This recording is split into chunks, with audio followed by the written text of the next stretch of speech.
Here with me now is national security expert Ricoh Danielson, a U.S. Army combat veteran of Iraq and Afghanistan. Thank you so much for joining us, and also thank you so much for your incredible service to this country. We all owe you and servicemen a debt that we can never fulfill. Let me ask you this. We keep hearing that a ceasefire deal is close.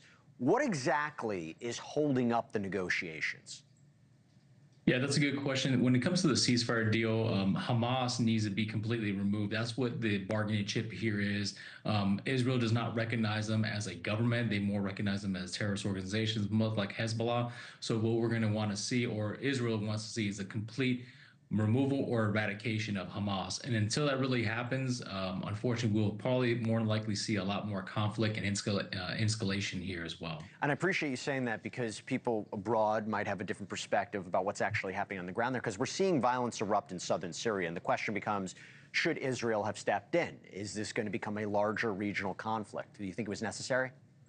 Yes, this is what we talked about earlier about the power vacuum happening. Israel is going to defend the Druze community and also go and also fight in that community as well, and also in that area. And what's happening is actually incurring all these other Syria, Iran. Iran's going to use this as a moment of investment to increase their attacks on Israel. We already saw it this morning, and unfortunately, it's just going to cause a power vacuum and also this consequence vacuum. And what the idea here is for Israel to entice other Arab nations such as Qatar, Jordan, or even Saudi Arabia that have a bigger military presence to show a force and say, hey, we need to come to a deal here, guys. And Hamas and Hezbollah are not good advocates for their people. Another tricky issue is relocation. If we could put up this piece from Axios, because Israel is reportedly working on a plan for the relocation of Palestinians out of Gaza. This is following talks with several countries like Ethiopia, Indonesia, Libya. Now, the plan, extremely controversial. Many concerned that this is forced displacement,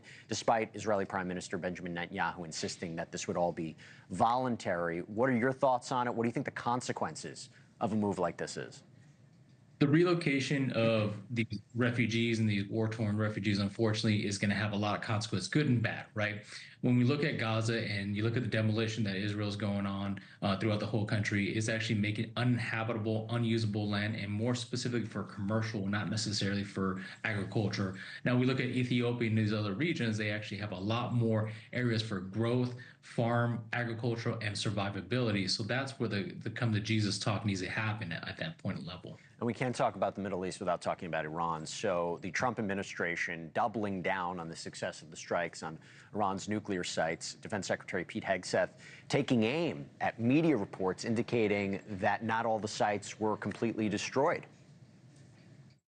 Of course, those 3 nuclear sites in Iran, which were obliterated, in case our press can't figure that out, which they seem to not be able to do.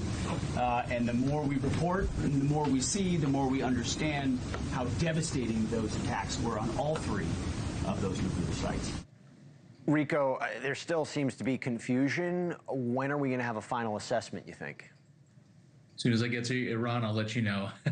But nonetheless, when you look at it from a high-level perspective, when we talk about the nuclear program being affected, it was dramatically affected. If you really think about it for one split second, Iran's airspace was able to be dominated without them even knowing, and precision airstrikes hit them. So there's a lot of damages. Now, what's going to happen here is Iran's going to actually further go into the ground, figure out more uranium enrichment and also nuclear enrichment. They made it very clear that they're not going to comply with any international uranium sanctions or anything like that. So I see Iran coming back to the table with a more different methodology of figuring out how they're going to increase their nuclear program, unfortunately, and we're going to be back at square one.